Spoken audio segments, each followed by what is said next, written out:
Welcome, Hudson Valley. This is Conor Walsh, host of In Touch, Townsquare Media, the Hudson Valley's award-winning public affairs and issues program. This week on In Touch, we have Dr. Byrd-Rider, founder and executive director of Water Road. Dr. Byrd-Rider unites Eastern and Western medicine and education to craft programs that can recode your body, rewire your brain, and remap your life. We discuss her time with West Point, her globe-trotting, and how you can start making steps today to realign yourself with the version of you that you are meant to be. We invite you to join us and listen to a previously recorded conversation between Dr. Byrd-Rider and myself here on In Touch. Hello, Hudson Valley. You're listening to another episode of In Touch, Townsquare Media, the Hudson Valley's award-winning public affairs and issues program. We got a great episode for you guys today. Really excited about this one. With me today, I have founder and executive director of Water Road, Dr. Byrd-Rider. Kim, how are you? I'm good. And I'm really loving the whole West Point Army vibe that you got going on today, which is perfect for, talking about where you are and everything. One thing that we like to start off with on In Touch is give a little overview of who we're speaking with and organization that they're with. As I said, you're the founder and executive director of Water Road, and you have this wonderful synthesis of like Eastern and Western medicine and education that has gone into creating your business and your practice. So could you go into a little bit about the holistic practices that you offer? Well, I've been doing holistic practices for at least 30 years. And so I started in yoga. I was a professional yoga instructor I taught 25 classes a week, which is unheard of. Oh my gosh. Yeah, it's totally unheard of, but that's all I did. Like I was a professional yoga teacher. And then I owned my own studio and I was doing privates. And then I realized I didn't know what I was doing because I'm working with people with real injuries like car crashes, things like that. And I'm trying to rehab that. And I have a high school education. I mean, I'm a yoga person, but I know nothing about the human body as far academically. So I decided to go back to PT school. I thought, who knows this? And then I thought, physical therapists, they know everything about this. Then I will find all the answers I need in school. I bit off more than I could chew, but I chewed it. Very good. Graduate school for physics, I had to go back to college first. Then graduate school, it's like a 9-year process. Oh my gosh. Yeah, it's like 3 years master's degree physical therapy, and then a 2-year doctorate degree in physical therapy after that at Boston University. And I went to the University of Oklahoma for my undergrad. But it was quite a bit, and I taught yoga through all of that as well. So I probably taught 12,000 classes of yoga before I went to PT school, before I went to college. So I knew the human body. I knew the human body as how it moved. Just by watching my students. Yeah. I'm so glad that I did that because I was able to go into PT school with a billion questions in my head. I was that kid that was constantly raising my hand going, but what about this? And I was older, of course. I was older than everybody else. I was in my 30s and everyone was 22. But they didn't know the questions to ask because they hadn't had, that one-on-one time with a lot of people. They hadn't have time to develop the questions in their head. Absolutely. Really is what it was. So when you get yoga, I got yoga certified, but then I went, every 2 years I would go into different styles. So do you know this different, there's like a lot of different styles of yoga? I'm aware that they are, but I don't know them all personally. Yeah, there's a lot of them. I'm sure. Well, back in the day when I was doing this, so we're talking like the late 1990s, early 2000s, there was just the big boys, the big players, Ashtanga, Iyengar. And so there was really only 4 or 5, Bikram was out there then, there was only 4 or 5 big players out there that you studied under. And so I spent like 2 years just studying each one because I had that kind of time. And I would do lots of workshops and things. You'd run into a teacher that was just an Ashtanga teacher, and they were fantastic. And so you just studied with that guy for like 2 solid years and just did everything, just worshiped the ground that person walked on and helped him out and, substituted for him and just did everything with them. And then after a while, you're like, I wonder what else is out there. And then you'd move on to another style. So I got a lot of stuff. And now there's like a plethora of styles, but they're like descendants of the big boys, of the main 5, that started as gurus from India. So the big disciplines are literally from India. They have gurus that started them who aren't necessarily the greatest people on the planet. I'm rolling my eyes because they're all coming to the surface these days as sex offenders. Yeah. Right? Me Too movement, kind of all along there. They were the worst. The gurus were the worst. Actually, they got caught before the Me Too movement stuff. A lot of them had been shut down in the early 2000s. I did not know this. Yeah, it was ugly. It was like, it was pretty blatant. Oh my gosh. Yeah. Wow. It's another culture, right? Yeah. You're talking about another culture that is very patriarchal. And now you have power, patriarchal, men in power, total power. A guru is like a priest. Yeah. Right? And so they have total power over the group that they're with. And that group is called an ashram. And it's kind of I really shouldn't be going into this, but it's kind of like a cult, It's like it's got this cult vibe to it where everybody loves the guy in charge. It easily could become that mentality. Yeah. Any kind of religion, any kind of study, any kind of worship could easily be distorted into that. And admiration. Yeah. They just admire them so much. And they are speaking philosophy that is amazing, and so people start to worship them instead of learning from them. And then that goes to a person's head, and then they get the God complex and the power and all of that. So, wow, that's really powerful what you just said there. Worshiping instead of learning from. Yeah. And I think that's a big thing across culture, all across the board at this point. Even when it just comes to your regular celebrities, like looking at an actor or a singer or something along those lines. I think many people, athletes, absolutely. It's like we got the Super Bowl coming up, so that's going to be a big thing where, people are looking at that. People are looking at all these athletes. It has gone much further from that learning to really, honestly, that whole other pedestal. They're a god. Yeah. At some point. And this is so off topic, but yet at the same time. Yeah. Because we're talking holistic. I told you this In Touch can go all different places. It is so conversational. I'm going down a rabbit hole, so follow me. And that is because I have an Asian friend from China, and he was saying, his family's from China, and he said because they are atheists, they don't have a god, right? They're not supposed to be practicing religion, that they turn the athletes into gods, and that's why they love our American athletes. Like, they turn our American athletes into gods. When our athletes go over there, like the basketball players specifically, they're tall, Oh, Asians aren't that tall. Not as tall. None of Americans aren't that tall. No. We are not 7 foot tall. No. But our athletes are. But, they're 5 foot tall. So literally, you're looking at a 7 foot tall person, that is a god, physically. And they start to worship the athletes because, people are searching. They're searching for God. And if they can't find it, they'll replace it. And they'll either find a person and project it there. So I have a psychology... I have a big psychology background at Harvard. And so I went into it because of pain management. So pain management has a big psychological component to it. I realized I was missing that.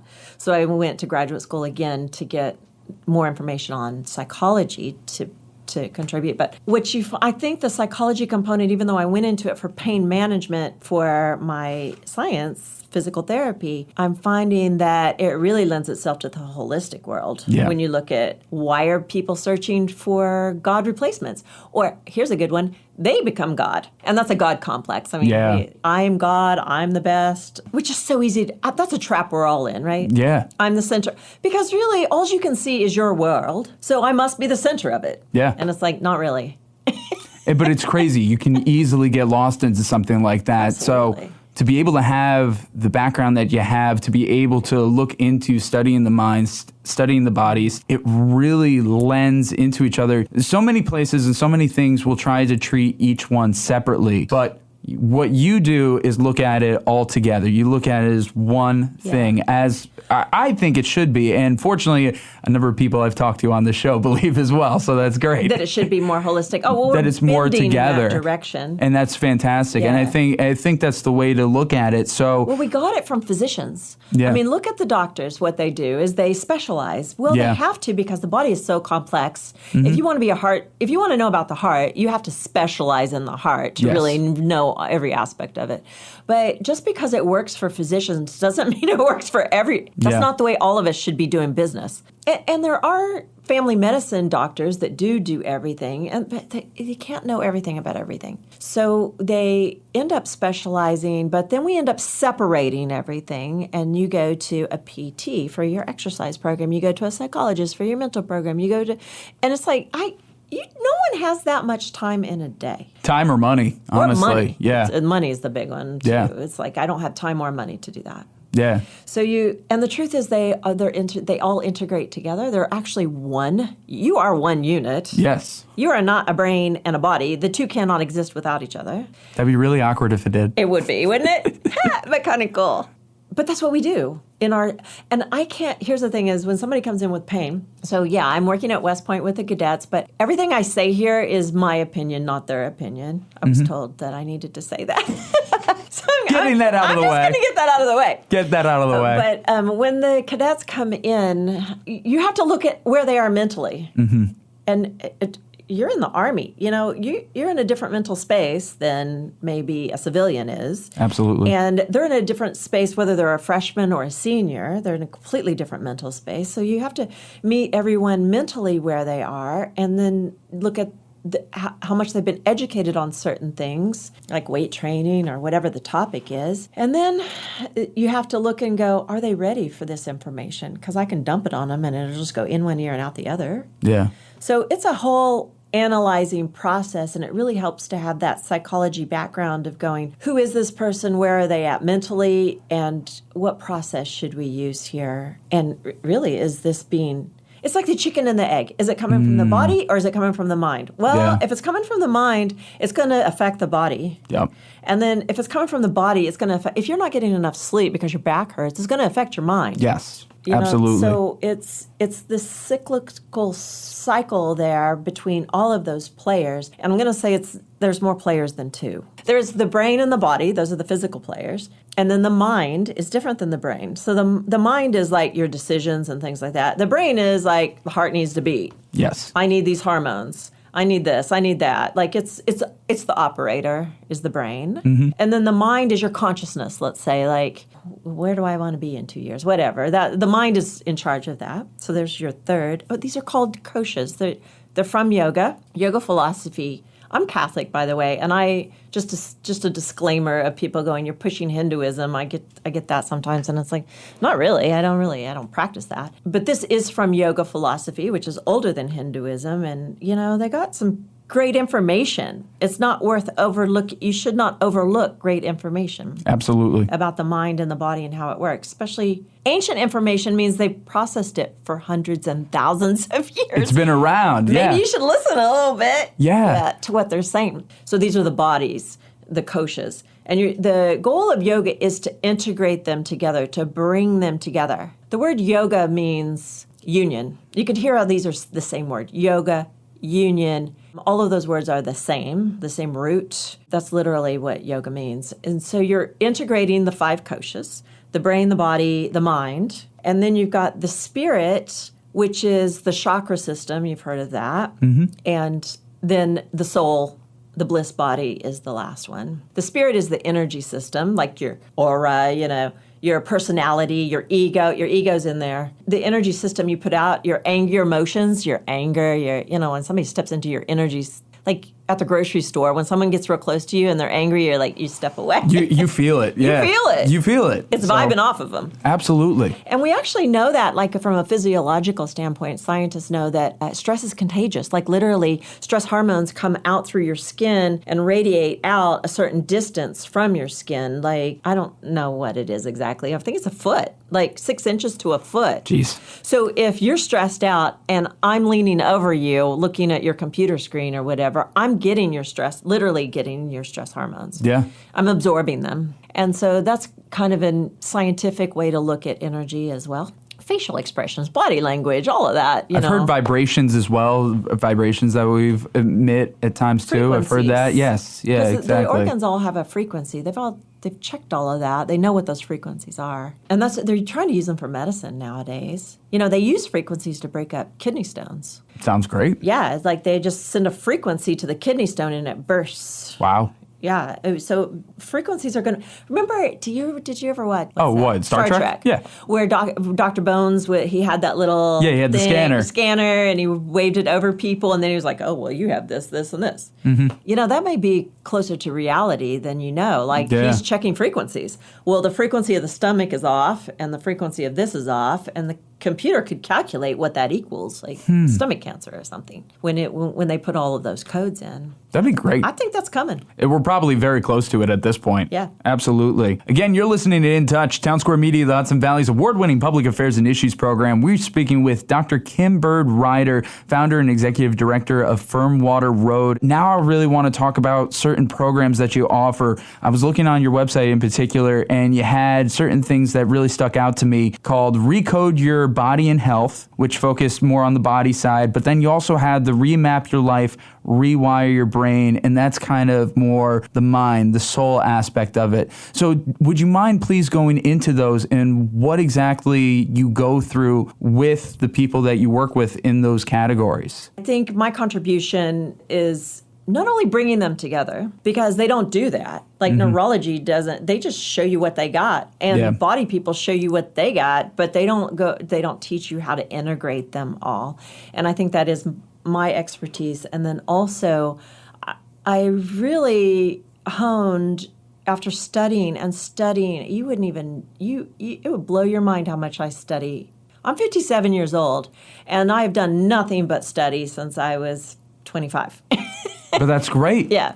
On both sides, because, people spend a lifetime in the yoga world, in the meditation. Or John Kabat-Zinn has spent, well, he's a physician first, but he has spent a lifetime in the meditation world. That's what he's focused on. So you can, Tai Chi, you can spend a lifetime doing one of those things well.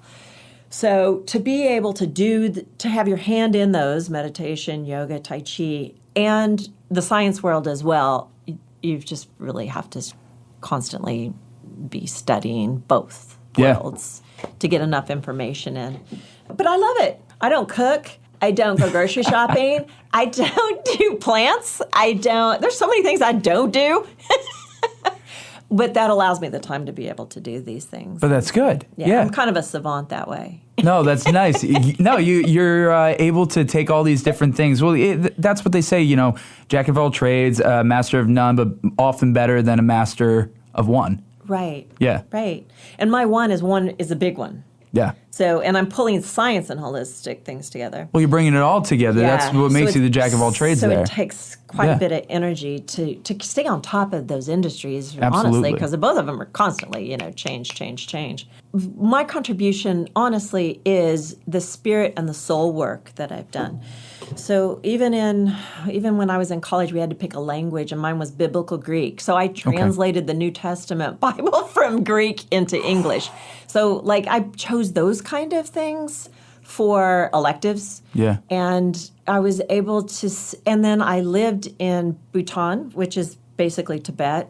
Tibet got eaten by China, but the Tibetan monks, the Dalai Lama's monks, ran into Bhutan, which is kind of like a cousin to Tibet. They sit right next to each other, and they still had the monasteries there. They don't let many people in, but I was able to work at they have a hospital there that I worked at for 6 months, and so I was able to live with. It's 100% Buddhist. It's illegal to not be Buddhist. Oh wow! Yeah. So how'd you get away with that? There ain't nothing else. How'd you get away with working there then? So I was a volunteer at the hospital through Health Volunteers Overseas, which is a really great program. I just learned from them. I just absorbed Buddhism while I was there, that's an amazing culture. There's very, very different than the Western culture, right? And it's basically, like I said, the Dalai Lama's Vajrayana Buddhism, which is the Dalai Lama's Buddhism. Just saturated myself in that for 6 months and learned the things that they had to teach me about that way of life. And so I've just been learning from all of these different cultures. I'm a cherry picker. I like eating at the buffet too. I'm a buffet eater. I want a little bit of that and I want a little bit of that, and I'm going to pass on that and I'll take that. And that's how I feel about the religious studies that I do. Yeah. It's that's a diamond and that's a ruby, and that's we will send that back. There's this saying that I've heard that no one religion in modern day has a monopoly over the divine. And I think that's a very interesting way of like looking at it, and based on what you're saying as well, where being able to look at things on a much broader scope and being able to look at it, appreciate it, see what it is from each and find those diamonds. I think that's great. And it just an everlasting learning is so good. Curiosity is really what it is. And in psychology, that's like the most valuable asset you can have is psychology. And, I'm here to tell you, and God doesn't have a religion. Yeah. What religion is God? Yeah, I think he's bigger than that. And I'm going to quote Carolyn Mays, who I love. She's like, I adore her. I listen to her all the time and have for probably 30 years, is God doesn't have a religion, but the religions are the politics of God. So when you become the politics of God, and you need politics. We need the politics in this country. We need politics everywhere. Politics help us, but you have to understand they're just politics. And then you have to look at the background is God, and he doesn't have that religion. When I was in Bhutan, the most profound thing I ever heard, there was a Buddhist monk there that was speaking, and there was TV cameras, and there was probably 400 people, and so he's sitting up at the front and in his robes, and somebody says, "What do you think about the other religions?" There's a loaded question. Yeah. So he sits there for literally, it felt like 30 minutes, but it was probably 5, not saying one word.